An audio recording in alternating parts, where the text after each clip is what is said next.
and his personality. My moment was back in 1992, as a kid in college, when John Atkin and Alex Knopf thought I might be a good fit for this guy I'd never heard of named Terry Backer. He was a Norwalk native and now a Stratford resident running for state representative.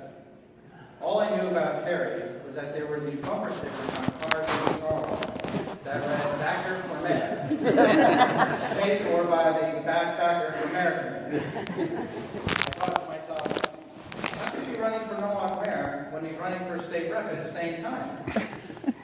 What I later found out, though I'm not completely sure if it's 100% accurate, is that Terry had the bumper stickers made, or at least authorized them, in order to get under the skin of the mayor at the time.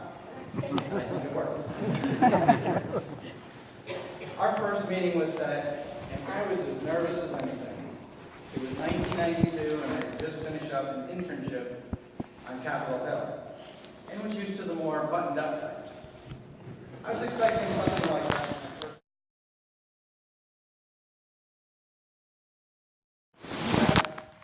Wearing a pair of jeans and a shirt with coffee stains on it.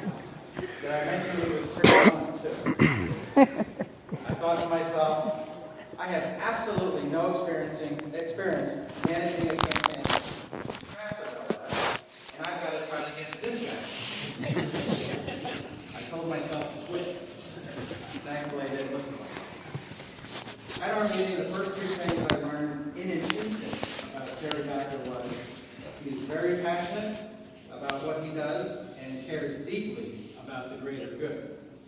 I could see that he wanted to be elected state representative so that he could take his passion of service to the next level and impact the greater good on a larger stage. He didn't need to run, but he did because Terry had ideas, the will, and the drive to make our state a better place. The other things I learned on the campaign was Terry had more common sense in his little finger than many did in their entire bodies. Mind you, that did not come from Harvard or Yale, but from the School of Hard Knocks. He always had a way of cutting through the nonsense and seeing right through someone's baloney. Second, Terry always had the confidence of the everyday voter. He was never Representative Backer, but always Terry. People genuinely liked him and knew he was one of them. I saw that from the moment he ran until the end. It's not a learned skill or even taught, but innate, something most public figures are envious to have. Lastly, and this one always gave me personal joy to watch, whether it was during the first campaign or later at the state capitol. Generally, someone meeting Terry for the first time would see him, the same guy who had wild, bushy hair, a sailor's cap, jeans, and a shirt with coffee stains on it. Anyone in the same room could see the mental dressing up and down, thinking they had someone unsophisticated who could be enticed by a little charm. They, usually the lobbyists, not the ones here today, the United States, would do their thing and politely wait for Terry to agree, but would instead find themselves under a desk after Terry got done with these folks, in his usual bluntness, by picking their argument apart bit by bit. And thus, we have the most important rule for Terry Backer. Never underestimate him. Never, ever. There is probably a trail of ruins from here to Hartford from all the people Terry chewed up and spit out over the years. Needless to say, he did not suffer fools lightly. My final story from the campaign is probably my favorite. It was getting close to election day, and a few of us had an intervention with Terry. I would let him door knock without a tie, as long as he wore slacks and no jeans. But we figured he would have to dress up in a suit for the big day. I think it took all morning to convince him, and after he said yes, he exclaimed, "But I don't have a suit." I know most of you are really surprised at that. And I said to him, not so fast. Get in the car, we're going shopping. Getting him in the car to go clothes shopping was like telling my dog we were going to the vet. It took the rest of the day to get him in the car, except I didn't have a leash. Eventually we got to Sim's in Fairfield to go election day shopping for a suit, tie, and a shirt. This really shouldn't be so difficult, but Terry in her men's clothing store was like a bull in a china shop with a 20-minute timer, and I had to act fast. I'd like to say it was something like the scene from Pretty Woman, where Richard Gere helped Julia Roberts pick out clothes in Beverly Hills, but the reality was it was Terry back here with Bob Duff, who was trying not to get slugged in the jaw, less than helpful salespeople. Somehow we were successful and walked out with appropriate election day garb without an incident. But after the campaign, I did make a conscious decision not to put fashion consultant on my resume. After that entire ordeal of shopping with Terry, it ended up raining on the morning of election day. And Terry decided to dress himself in these bright, neon, yellow, fisherman wading pants, complete with hats, raincoats, and boots. He looked like the Gordon's fisherman in Technicolor. Just hit land, not like the next state rep from Stratford. It was in no uncertain terms and a few choice words that Bob Frankel and Jeff Greenfield told Terry to dress more like a candidate and a little less like he was waiting for Noah's Ark at the voting booth. I have to end now. Not because I've run out of things to say, but because it's time to say goodbye, my friend. You will be missed. You were one of the most loyal, effective, articulate, courageous, and fun-loving people I knew. Not to say that you weren't occasionally loud, stubborn, maybe wrong, just once or twice, but you did look good then too. But you've impacted me and everyone here today in a far greater way than you know. More importantly, Terry, you have left a legacy in our state, our nation, that will be felt for generations. Thank you for your service, your laughter, and all the memories. God bless you. Excuse my voice. Until a few hours ago, I was lying in a hospital room in California under strict orders not to leave after botched surgery, and I snuck out of the hospital and I got on red eye. And I always promised Terry that I would do a eulogy for him, and I knew it was important for him, and he had given me the same promise if I kicked him off first. But there was nothing that was going to stop me from getting here, and I got off the red eye at Kennedy 2 hours ago to say goodbye to my friend, and to say hello to his family, particularly to Luke, to John, who he adored, and who were the purpose of his life in so many ways. There were so many things different about Terry and I, but what we had in common, we have many things in common as well. What we had in common more than anything were shared values. And in that sense, we were family. Because the values brought us closer than blood or genes or anything else would ever. And Terry would have done anything for me, literally anything, that was consistent with those values, and I would have done anything for Terry. I loved him like I love any of my brothers or any of my cousins. We were close, we built something together.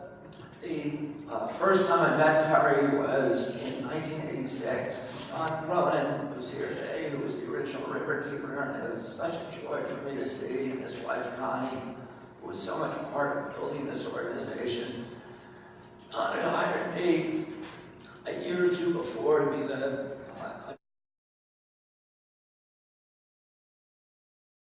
whether he actually graduated high school or not. But he was a natural in front of the cameras, and the cameras loved him, and the press loved him, and he gave all these press conferences. He had this extraordinary charisma and ability to tell the truth with a kind of clarity and power, that a 5-year-old tells it, where there's just nothing that you can say, and the press loved him. And as Bob pointed out, within a few months, there began to spontaneously appear these, and Terry had never voted before.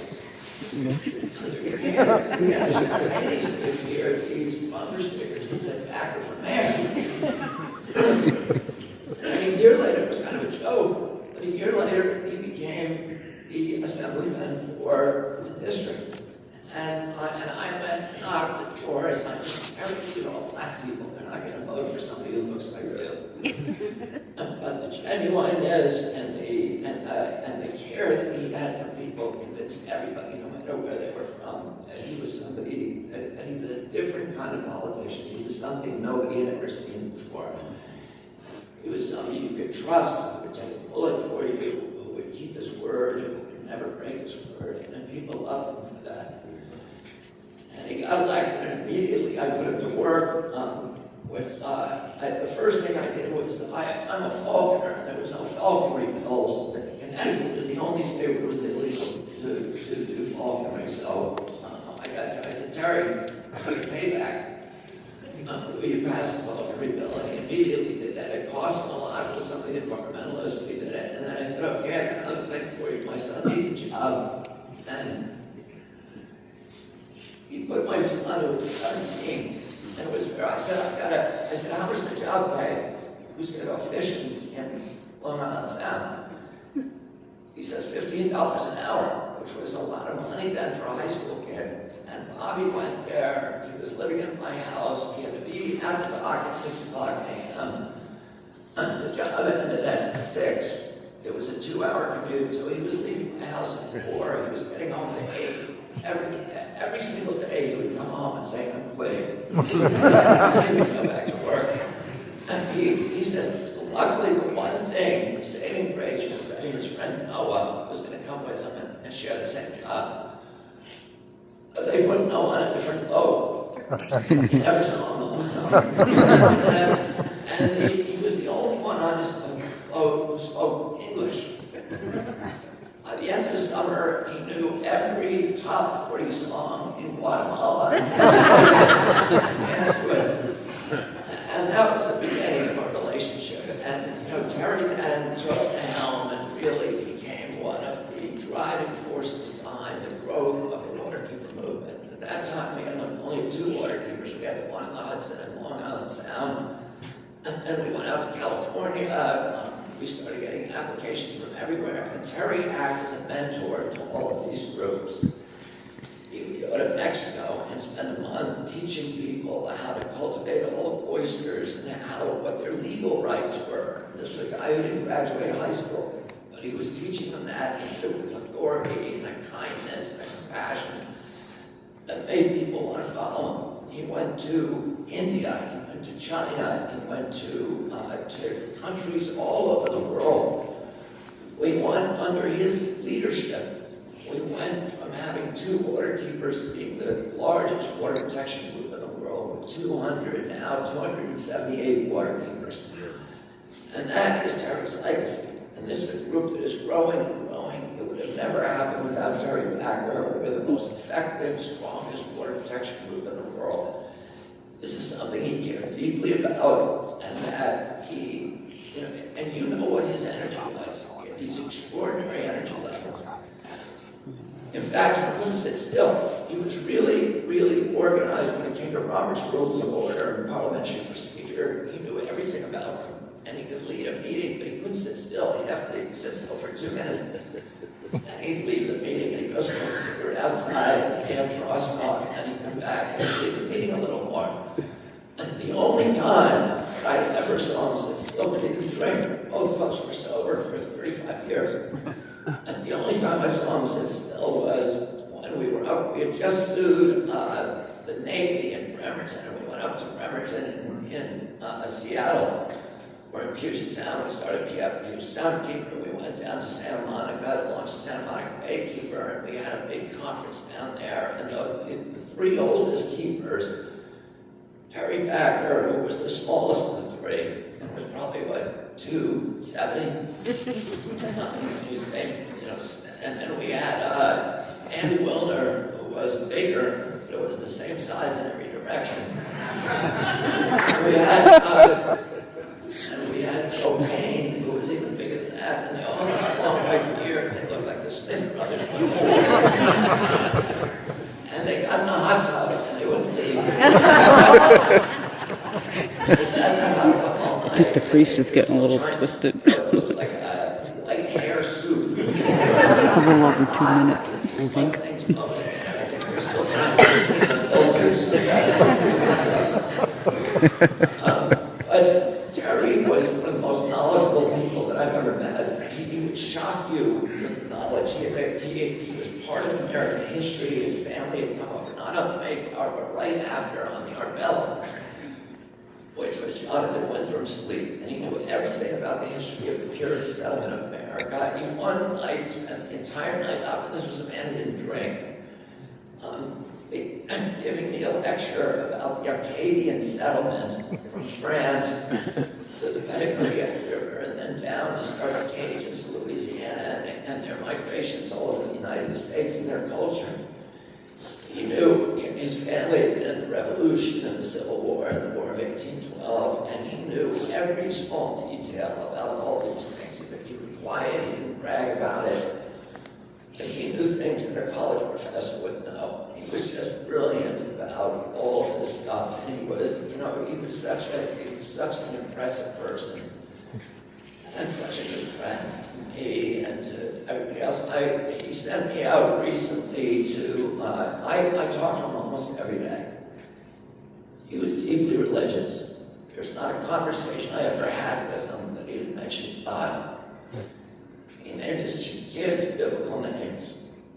He prayed with his mother every day on the phone. He prayed with many other people that I know. He did it very quietly. He wasn't preachy. He wasn't a philosophizer, but he was somebody who had a deeply felt spiritual life. He sent me out about 2 months ago because he had an aunt who was sick in Phoenix, and she was in a senior home. And I thought I'd make a visit this, decrepit old lady. And I got in there, and she was like Terry, but a female version of Terry. And we ended up playing trivia crack, and she was beating me at it. It was like Trivia Pursuit. And we had a wonderful time, but it was like, Terry. When I first met Terry, incidentally, he did not look like a politician. He looked like a tiki doll, like an Easter Island figure. But he had blonde hair and long braids, and he had that hat on that had seagull poop on it. And he had a flock of seagulls that were kind of following him. And he didn't own a tie. And there was a law, a rule in the Connecticut State Legislature that you had to wear a tie. And he just refused to do it. And finally, he said, I don't own a tie, I'm not going to wear one. And he got to the floor of the legislature, somebody handed him a tie, and instead of putting it around his collar, he put it around his head. So he was irreverent. I mean, if the rules didn't make sense to him, he didn't want to obey them. The things that made sense, he was passionate about. He was passionate about our country, he was passionate about clean water, he was passionate about doing the right thing, and he was passionate about his friendship. And he built this movement, which is an extraordinary legacy. The last thing that he did that he was extraordinarily proud of, my cousin Teddy Kennedy, who runs the Assembly Environment Committee, called me last night, and he said that he'd been to Terry's wake, and Terry and he had worked together to pass the micro plastic bill. One of the big threats to marine life now is the microbeads in plastic and toothpaste, and they have mandated in Connecticut as a model bill. It's going to be used around the country, and we're going to get a national ban on that because to Terry Packer. There are many, many little things that he did that are going to help our country, that are going to help the planet, and then every day of his life was spent doing good things quietly for people that he hardly knew, or he barely knew, or he knew a lot, and we all know what they were, but he never spoke. I love Terry, and one of the great things about our relationship is that I know that he loved me. And that is an extraordinary gift. Have somebody in your life that you know loves you. And well, I was thinking this morning when